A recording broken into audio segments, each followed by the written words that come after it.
Okay. तो आज हम स्टार्ट करने वाले हैं पांडास का नेक्स्ट लेक्चर, और ये बहुत ही इंपॉर्टेंट लेक्चर होने वाला है बिकॉज इस लेक्चर में हम काफ़ी सारे फंक्शंस को जो इम्पोर्टेंट होते हैं, ठीक है, वो सारी चीज़ें सीखेंगे। जैसे डेल्टा टाइम हो गया, या फिर डेट टाइम हो गया, या फिर इन चीज़ों को जैसे फॉर एग्जांपल एक डेट का फॉर्मेट का एग्जांपल देता हूँ। डेट का फॉर्मेट एक्चुअली कुछ ऐसा है कि जैसे ईयर हो गया, मंथ हो गया एंड देन डे हो गया। अब हमारा टास्क ये हो सकता है कि ये जो डे, ईयर, मंथ और डे है, इस चीज़ को कैसे सेपरेट आउट कर सकते हैं, ठीक है। तो इस चीज़ को भी हम देखेंगे बाय इम्प्लीमेंटेशन। तो स्टार्ट करते हैं। सबसे पहले हम क्या करते हैं, इंपोर्ट करते हैं अपनी पांडास की लाइब्रेरी को, इंपोर्ट पांडास एज पीडी, ठीक है। अब हम क्या करेंगे, एक डेटा सेट अपनी तरफ से कुछ भी क्रिएट कर सकते हैं। फॉर एग्जांपल मेरे पास ये डेटा सेट है, डेटा इक्वल्स टू ये मेरा की हो गया और डिक्शनरी की फॉर्म में है, ठीक है। मैं आपको टाइप भी दिखाऊंगा कि किस फॉर्म में है। तो ये हमारा डिक्शनरी फॉर्म में है। तो ए और इसकी वैल्यू होगी 1 2 3 4 एज अ लिस्ट मैंने दी, और ये बी की 2 हो गया with the name of B, and इसकी वैल्यू जो हो गई 4 5 6 7 होगी। और यहाँ पर जो सी है, की है, इसकी वैल्यू मैंने कुछ स्ट्रिंग रख के देखी है, ठीक है। इस तरह से करके देखते हैं, ठीक है। अब स्टार्ट करते हैं। सबसे पहले मैं इसका टाइप देखूंगा कि इसका टाइप एक्चुअली में है क्या। तो इसका टाइप जो है वो यानी कि डिक्शनरी टाइप है, ठीक है। अब डिक्शनरी के साथ हम पांडास के ऑपरेशन तो करेंगे नहीं। हम क्या करने वाले हैं, पहले ये जो डिक्शनरी है इसे कन्वर्ट करेंगे इनटू द डेटा फ्रेम। तो कैसे कन्वर्ट करते हैं, for your reference I can right convert dictionary into data frame, ठीक है। एंड देन नाउ अब हम क्या करते हैं, पी डॉट, अब डेटा फ्रेम कैसे लिखते हैं, कैपिटल डी में होना चाहिए, बहुत इंपॉर्टेंट है। P D dot data frame, और इसके अंदर हम डेटा को जैसे ही पास करते हैं और एग्जीक्यूट करते हैं तो ये हमारा डेटा निकल के आ जाता है, ठीक है। सिंपल हो गया। अब हम क्या करेंगे, ये जो डेटा ये जो है इसे हम डी एफ एक वेरिएबल में स्टोर कर देंगे, और जब हम इसे एग्जीक्यूट कर देंगे, ठीक है। तो ए बी सी हमारे कॉलम हो गए, और 0 1 2 3 ये जो है ये हमारे इंडेक्स हो गए। वो भी बाय डिफॉल्ट पांडास हमें इंडेक्स देता है, ठीक है, ठीक है। देन आगे कुछ ऑपरेशंस और देखते हैं, ठीक है। फॉर एग्जांपल मुझे क्या करना है, क्योंकि ये जो इंडेक्सेस हैं ये पांडास के हैं, और मैं कह सकता हूँ कि मुझे बिल्कुल पसंद है ही नहीं, मुझे कुछ चेंज करने हैं, मुझे अपने अकॉर्डिंग ही रखने हैं अपने इंडेक्स, ठीक है। और उससे पहले भी मैं क्या करूँगा, ये जो कॉलम्स है ना, मुझे चेंज करना है, मुझे इसे इंडेक्स बनाना है। तो मैं कैसे बना सकता हूँ, सिंपल, ठीक है, बना सकते हैं। कैसे, मैं क्या करूँगा, जो मेरा डी एफ है उसमें, जो डी एफ डेटा फ्रेम है उसमें मैं एक फंक्शन लगाऊंगा जिसका नाम है set index, set underscore index, ठीक है। और इसके अंदर जिसको भी मुझे इंडेक्स बनाना है उसको मैं एज अ नेम दे पास करा दूंगा। जैसे मुझे ए को बनाना है तो मैंने ए को पास करा दिया। अब देखते हैं क्या होता है, ठीक है। अब मैंने जैसे ऐसे किया तो मेरा जो ए है, ये जो मेरा कॉलम नेम ए था वो अब मेरा इंडेक्स नेम बन चुका है, और इंडेक्स क्या हो चुके हैं 1 2 3 4, ठीक है। तो इस तरह से हम किसी भी कॉलम नेम को, किसी भी फीचर को हम एज अ इंडेक्स नेम दे सकते हैं, मतलब इंडेक्स बना सकते हैं, ठीक है। अगर हमें ये चीज़ परमानेंटली करनी हो तो किस तरह से करेंगे, वो चीज़ भी अभी आगे देखने वाले हैं। परमानेंटली क्यों बोल रहा हूँ अभी मैं दिखाता हूँ, ठीक है। अब यहाँ पर ये चेंज हो गया था, अब मैं दोबारा से डी एफ को कॉल करता हूँ तो ये तो फिर से एक कॉलम बन गया। अब ये परमानेंट, इसका मतलब चेंज नहीं हुआ, ये चीज़ तो टेम्पररी हो गई। अब इस चीज़ को परमानेंट करने के लिए क्या करते हैं, इस चीज़ को परमानेंट करने के लिए एक पैरामीटर पास करना होता है, comma in place equals to true.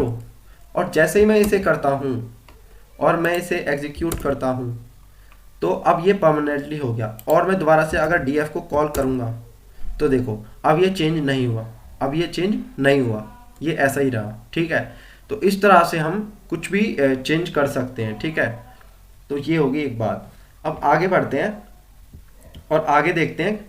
अब ये हमने परमानेंटली कर दिया था, ठीक है। अब मुझे क्या करना है, इसे रीसेट करना है। रीसेट का मतलब जैसा पहले था ऐसा ही करना है, ठीक है। जैसा पहले का मतलब है जो मेरी फॉर्म ये थी, ये कॉलम नेम ABC, तो ये मुझे ऐसे ही करना है। तो उसके लिए क्या फंक्शन हो सकता है, ठीक है। उसके लिए क्या होता है, जो मेरा डेटा फ्रेम है उसमें एक फंक्शन लगाऊंगा रीसेट इंडेक्स, जो इंडेक्स पहले था वैसा ही कर दो। और कौन सा इंडेक्स था, ए इंडेक्स। ए इंडेक्स मतलब एक नेम जो था उसको। तो जैसे मैं इसे एग्जीक्यूट करता हूँ तो ये दोबारा सा हो गया। अब मुझे इसे परमानेंट करना है, तो परमानेंट के लिए क्या बताया अभी, in place equals to true. ठीक है, in place equals to true कर दिया। अब जैसे ही मैं df कॉल करता हूँ तो मेरे पास वो सेम डेटा जो पहले वाला था वो मेरे पास आ जाता है। तो ये एक चीज़ हो गई कि हम कैसे अपने अकॉर्डिंग इंडेक्स को चेंज कर सकते हैं और दोबारा से उसे रीसेट कर सकते हैं। ठीक है, ये हो गया। मान लीजिए मुझे क्या करना है, मुझे ना जो मेरा डेटा सेट है उसके इंडेक्सेस को मुझे अपने अकॉर्डिंग रखने हैं। ठीक है, अब मुझे ये यहाँ पर भी ये 1 2 3 4 है, मुझे रखने नहीं है 1 2 3 4, मुझे क्या करना है, मुझे ABCD रखने हैं कुछ इस तरह से मान लीजिए। तो उस चीज़ को मैं कैसे कर सकता हूँ। ठीक है, तो for your reference I can write changing the index names according to their needs. Simple, कुछ भी लिख सकते हैं फॉर योर रेफरेंस, बस आपको समझ में आना चाहिए। और मैं क्या करता हूँ, उसी डेटा सेट को फिर मैं दोबारा से लेता हूँ। ठीक है, अब इसके बाद मुझे क्या करना होगा, उसके बाद सिंपल लिखना होगा pd डॉट, ये जो मेरा डेटा फ्रेम है उसके अंदर जो मेरा डेटा है, ठीक है, डेटा नाम का जो वेरिएबल है, ये वाला जो वेरिएबल है इसको पास करेंगे डेटा कॉमा, और मुझे जो इंडेक्स अपने अकॉर्डिंग लिखने हैं उनको इंडेक्स इक्वल्स टू, और एज अ लिस्ट में हम फॉर एग्जांपल a लिख सकते हैं। ठीक है, B लिख सकते हैं, C और ये D। ठीक है, तो मुझे मैं क्या कर रहा हूँ, जो मेरे डेटा है और उसके जो इंडेक्स हैं मुझे चेंज करके ABCD में रखने हैं। तो उस चीज़ को मैं कैसे कर सकता हूँ। ठीक है, अब जैसे इसको मैं क्या करूँगा, इसको मैं एक नेक्स्ट दूसरे वाले वेरिएबल में स्टोर कर दूंगा और इसे एग्जीक्यूट करूँगा, तब देखते हैं क्या होता है। ठीक है, ये परफेक्टली रन हो रहा है, और जब मैं df1 को कॉल करता हूँ तो अब देख सकते हैं 0 की जगह 1 आ गया, B आ गया, ये C आ गया, ये D आ गया। इसका मतलब हमने अपने अकॉर्डिंग, हम अपनी नीड के अकॉर्डिंग हमने अपने इंडेक्स नेम को चेंज कर दिया है परफेक्टली। ठीक है, अब हम और भी कुछ ऑपरेशन कर सकते हैं इंडेक्सेस में। फॉर एग्जाम्पल मुझे ना री इंडेक्स करने हैं, री इंडेक्स इन द सेंस कि मुझे ए को नीचे लाना है या बी को ऊपर लाना है, इस तरह से मुझे री इंडेक्सिंग करनी है। तो मैं यहाँ पे लिखे दे रहा हूँ, तो री इंडेक्सिंग। ठीक है, तो इसका मतलब हम अपने जो इंडेक्सेस हैं उनके अरेंजमेंट को हम चेंज कर सकते हैं। ठीक है, तो मेरा जो डेटा फ्रेम है, डेटा फ्रेम 1 जो मेरा वेरिएबल नेम था, उसको df1 एक फंक्शन होता है री इंडेक्स, क्या होता है, री इंडेक्स, और उसमें जो भी हमें अरेंजमेंट देना होता है उस अरेंजमेंट को दे सकते हैं। फॉर एग्जांपल मुझे सबसे पहले बी को लाना है। ठीक है, उसके बाद मुझे सी को लाना है, उसके बाद मुझे डी को लाना है, या उसके बाद मुझे ए को लाना है। मैं किसी भी अरेंजमेंट में रख सकता हूँ। ठीक है, और जैसे ही मैं इसे एग्जीक्यूट करता हूँ तो आप देख सकते हो you can compare very well. Then आपका जो ए है वो चेंज हो गया है बी से, ये देखो ये आ गया बी। आपको जो बी था वो चेंज हो गया सी से, आपको सी है वो चेंज हो गया डी से, और डी है वो चेंज हो गया ए से। मतलब अरेंजमेंट हो गया इसका। ठीक है, री इंडेक्सिंग हो गई है। ठीक, तो इस तरह से हम री इंडेक्सिंग भी कर सकते हैं। ठीक, ये एक चीज़ हो गई। ठीक है, उसके बाद और भी हम काफ़ी सारे फंक्शंस पढ़ने वाले हैं, और ये जो मेन फंक्शन हम पढ़ने वाले हैं आगे जाके, देखो ये जो मैं आगे मैं बताने वाला हूँ, ये एक बहुत इंपॉर्टेंट फंक्शन है जिसका नाम है इटर रोज। इटर रोज फंक्शन क्या है, इस चीज़ को देखते हैं। तो इटर रोज फंक्शन, ठीक है, और इसको मैं कर देता हूँ मार्कडाउन। ठीक है, इटर रो फंक्शन को हम पढ़ेंगे। ये क्या है, अब जो इटर रो फंक्शन जो होता है ये वर्क कैसे करता है इस चीज़ को देखते हैं। तो ठीक है, जैसे कि इटर रोज का मतलब इटरेशंस होते हैं, मतलब लूपिंग का सिस्टम आ गया। तो इस चीज़ को हम देखते हैं कैसे। फॉर एग्जांपल फॉर आई इन, ये मैंने df1 ले लिया है और इसमें इटर रो फंक्शन लगाया हमने, इटर रोज। ठीक है, इटर रोज फंक्शन लगाया है और मैंने क्या किया है, प्रिंट ऑफ आई। अब जैसे मैं इसे एग्जीक्यूट करता हूँ तो देखो मेरे पास क्या आया डेटा, मेरे पास आया है ए, और ए का 1, बी का 4, सी का वेलकम। ठीक है, अब ये आ किस तरह से रहा है ये इंपॉर्टेंट है। ये बहुत ज़्यादा इंपॉर्टेंट है कि ये जो हमारे पास डेटा आ रहा है वो किस तरह से डेटा आ रहा है हमारे पास, ठीक है। इस चीज़ को देखते हैं। अब ये क्या करता है इटर रो फंक्शन, ये कॉलम वाइज वैल्यूज़ को उठाता है, ठीक है, कॉलम वाइज वैल्यूज़ को उठाता है। फॉर एग्जांपल देखो हमारा DF1 क्या था, हमारे DF1 में सबसे पहला इंडेक्स था ए नाम का इंडेक्स था, और कॉलम में कॉलम A B C, ठीक है। यहाँ पे देखो ये इसने पहली रो उठाई, ठीक है, ए रो उठाया, ठीक है, और ए के अंदर क्या है, ऐसे आपको पता नहीं पड़ेगा, एक काम करता हूँ इसको थोड़ा सा लो कर देता हूँ, ठीक है, और मैं अपने DF1 को कॉल करता हूँ।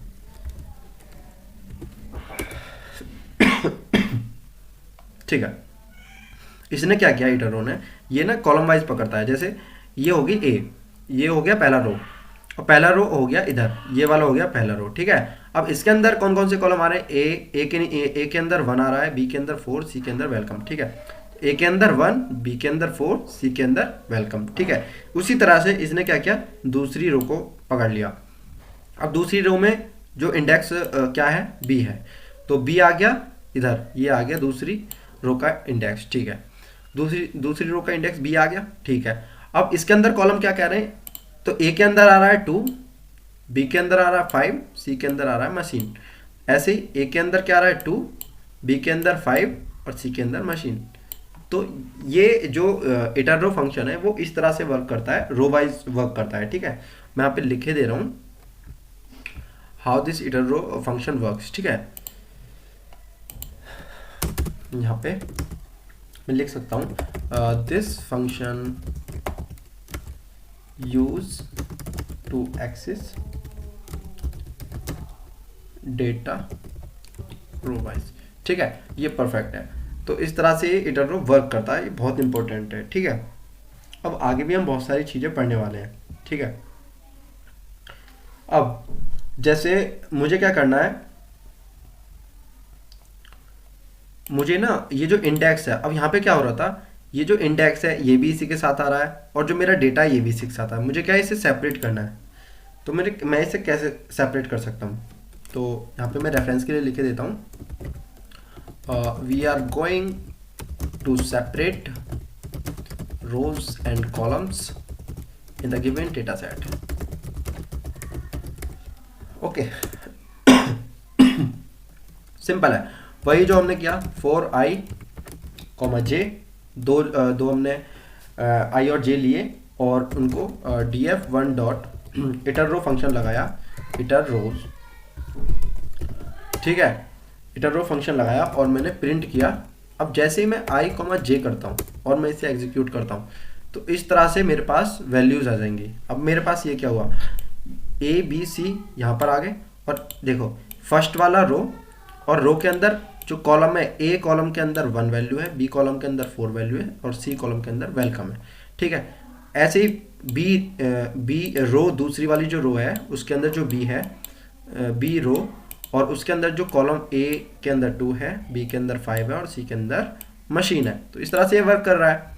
अब मुझे क्या करना है, इंडेक्स हटाओ, मुझे डेटा लेना है, ठीक है। तो मैं कैसे कर सकता हूँ, तो कॉलम आ गई, फर्स्ट रो में जो डेटा है वो आ गया, ए के अंदर 1 है, बी के अंदर 4 है, सी के अंदर वेलकम है, इसी तरह से इसके अंदर है, ठीक है। तो ये सारी चीज़ें हमारे काम आने वाली हैं, ठीक है। तो इस पर हम काफ़ी अच्छी प्रैक्टिस करेंगे, ठीक है। तो ये इटर रो फंक्शन का पूरा काम हो गया। अब आगे एक और फंक्शन बहुत इंपॉर्टेंट है, जिसे हम कह सकते हैं कि इटर आइटम, ठीक है। अब ये फंक्शन कैसे वर्क करता है, ये भी काफ़ी इंपॉर्टेंट है, इसे भी हम मार्क डाउन कर देते हैं, ये ठीक है। ठीक, अब उसी तरह से हम लूप यूज़ करते हैं, for i, j in df1, वही डेटा फ्रेम सिंपल, और इसकी इटर रो की जगह क्या कर देंगे, इटर आइटम्स कर देंगे। और इसमें हम जैसे हम प्रिंट कराते हैं i, j को, अब ये क्या करता है, ये जो फंक्शन है वो यूज़ करते हैं इसे कॉलम वाइज एक्सेस करने के लिए, डेटा को कॉलम वाइज एक्सेस करने के लिए। फॉर एग्जांपल अब यहाँ पे देखो, यहाँ पर 1 2 3 4, अब ए के अंदर 1 है, बी के अंदर 2 है, सी के अंदर 3 है, डी के अंदर 4 है। अब ये चीज़ आ कैसे रही है, देखो इधर हमारा डेटा सेट आ गया, ए के अंदर 1 है, बी के अंदर 2 है, बी के अंदर 2 है, सी के अंदर 3 है, डी के अंदर 4 है। अब ये कर क्या रहा है, ये जस्ट अपोजिट है इटर रो का। इटर आइटम इज जस्ट अपोजिट इटर रो। कैसे? वहाँ पे क्या हो रहा था, वहाँ पे हम रो वाइज चल रहे थे, यहाँ पे क्या हो रहा है, ये पहले इंडेक्स में कॉलम लेगा और जो रो में, ए रो में जो वैल्यू है 1, बी रो में वैल्यू है 2, ठीक है, और सी में जो वैल्यू है 3, डी में जो वैल्यू है 4, ठीक है, इस तरह से होता है। अब यहाँ पे बी कॉलम के अंदर आ जाओ, बी कॉलम में और फर्स्ट रो में ए है और ए के अंदर आएगा 4, बी के अंदर आएगा 5, सी के अंदर 6, डी के अंदर 7। तो इस तरह से ये जस्ट अपोजिट है इटर रो का। तो ये फंक्शन ऐसे वर्क करता है, ठीक है। अब हमें अगर ये चीज़ चेंज करनी है, आई की जगह कुछ और लिखना है, तो इसे और भी चेंज कर सकते हैं। जैसे हमने लिख दिया और अच्छे से समझ में आ जाएगा, यहाँ पे लिख सकते हैं कॉलम नेम, ठीक है, और जे को चेंज करके हम लिख सकते हैं सिंपल कॉलम, ठीक है, और यहाँ पर भी हम चेंज कर सकते हैं और भी अच्छे से समझ में आ जाएगा। यहाँ पे कर दिया कॉलम नेम, ठीक है, और यहाँ पे लिख दिया कॉलम और इसे करा दिया एग्जीक्यूट, तो वही सारी चीज़ें सिंपल हो जाएंगी। तो ये तो एक कॉन्सेप्ट हो गया इटर रो का, इटर कॉलम का, ठीक है, तो सिंपल ये हो गया है, ठीक है। अब हम आगे चलते हैं और हम देखते हैं अपना डेटा, जो हमारा डेटा सेट है DF1, उसके ऊपर और काफ़ी सारे ऑपरेशंस परफॉर्म करने की कोशिश करते हैं, ठीक है। फॉर एग्जांपल मुझे क्या करना है, मुझे ना फर्स्ट वाला जो ये जो फर्स्ट वाला जो कॉलम है, मुझे इसके एलिमेंट्स को एक्सेस करना है। तो मैं कैसे कर सकता हूँ, ठीक है, तो सिंपल है, मैं क्या लिखने वाला हूँ, जो मेरा DF1 डेटा फ्रेम है और उसके अंदर जो मेरा फीचर यानी कि कॉलम है A, मुझे उसका डेटा एक्सेस करना है। तो सिंपल मैं उसके अंदर एक पास कर दूंगा और ये मेरा पूरा की पूरा डेटा निकल के आएगा। और यहाँ पर देख सकते हैं कि ABCD जो हमने अपने अकॉर्डिंग जो इंडेक्सेस बनाए थे, वो इंडेक्सेस मेरे पास आ चुके हैं, ठीक है। तो एक तरीका हो गया। अब हमें क्या करना है, हम इसे एज अ लिस्ट भी हम ले सकते हैं। अब सबसे पहले इसका टाइप चेक करते हैं, टाइप ऑफ DF1 ऑफ ए करके देखते हैं, राइट। तो यहाँ पे आ रहा है सीरीज, अब ये सीरीज आ गया। अब इसका टाइप जो है वो दूसरा चेंज करके देखते हैं तो किस तरह से चेंज हो सकता है, ठीक है।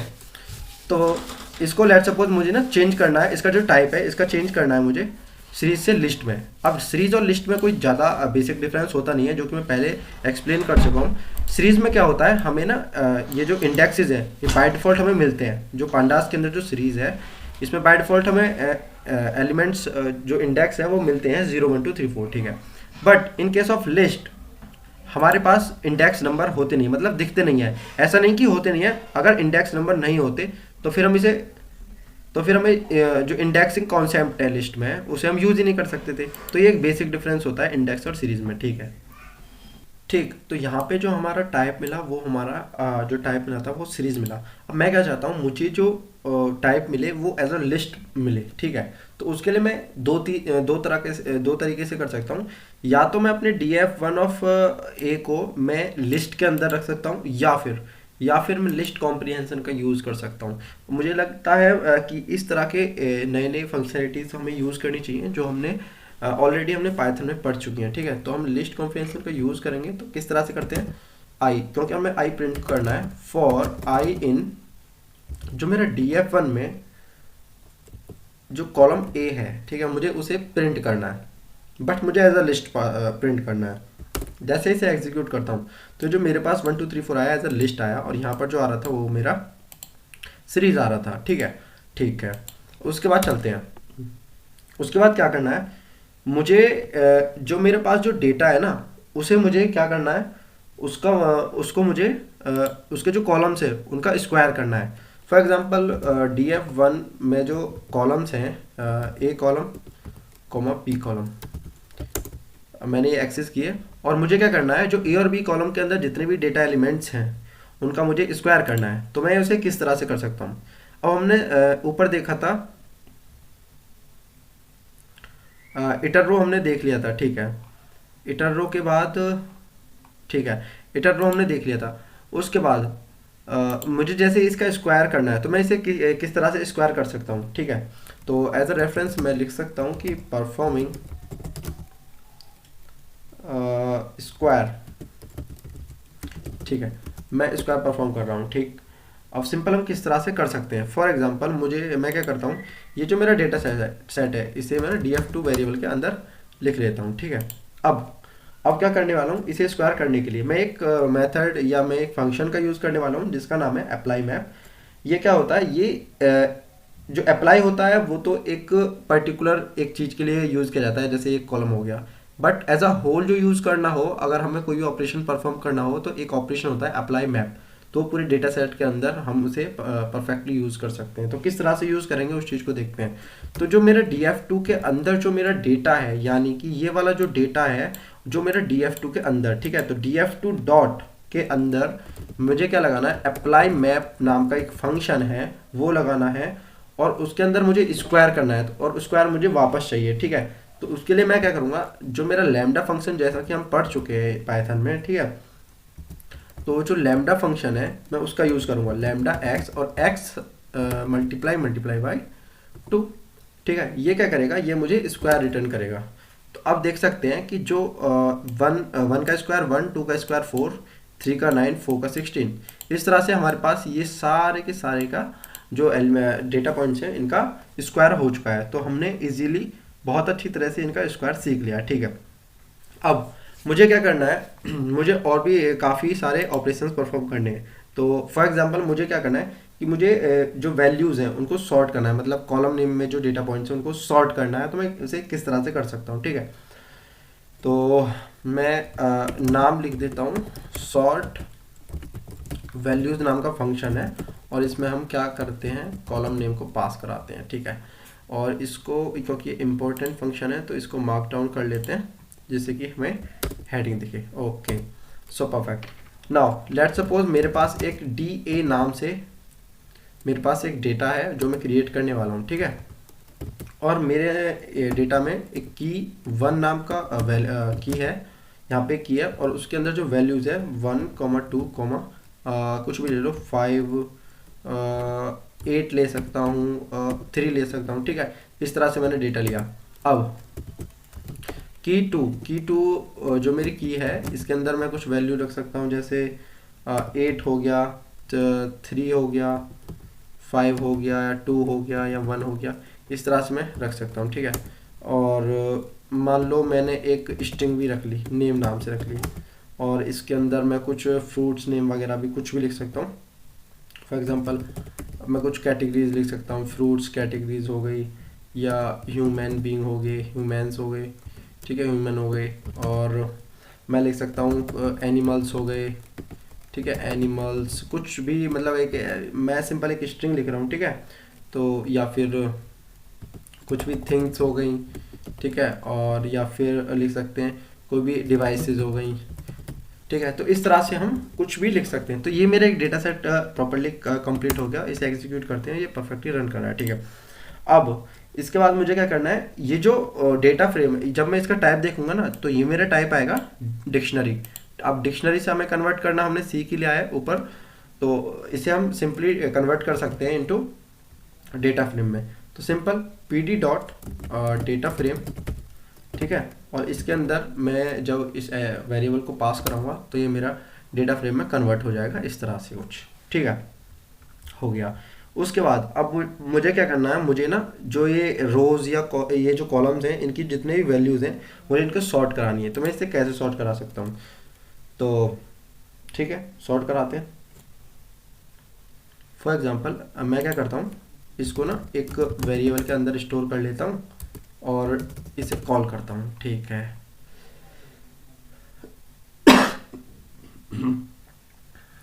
तो मेरे पास भी डेटा आ गया। अब इसके अंदर सॉर्ट फंक्शन कैसे करते हैं, सॉर्ट वैल्यूज, ठीक है।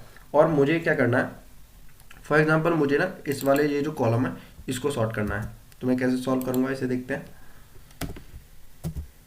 जैसे से इसके अंदर पास कराता हूँ, तब देखो 1 2 3 5 8, यहाँ पे क्या रहा था 1 2 5 8 3, तो हो गया ना सॉर्ट, ठीक है। तो ये मेरी वैल्यूज जो हैं, जो की वन की जो वैल्यूज हैं, जो मेरे डेटा पॉइंट्स हैं वो सारे के सारे सॉर्ट हो चुके हैं। अब इस तरह से हम कोई भी कॉलम को हम सॉर्ट करा सकते हैं। फॉर एग्जांपल मुझे क्या करना है, की टू को मुझे सॉर्ट कराना है, तो बस सिंपल देखो 1 2 3 5 8 ये हो गया। अब मैं चाहता हूँ कि मेरे जो नेम कॉलम है ना इसको सॉर्ट करा के देखते हैं ये होता है कि नहीं होता है, ठीक है। अब यहाँ पर कंट्रोल वी, ओहो ठीक है, एग्जीक्यूट कराते हैं। देखो ए नाम का पहले, फिर डी, फिर एफ, फिर एच और टी।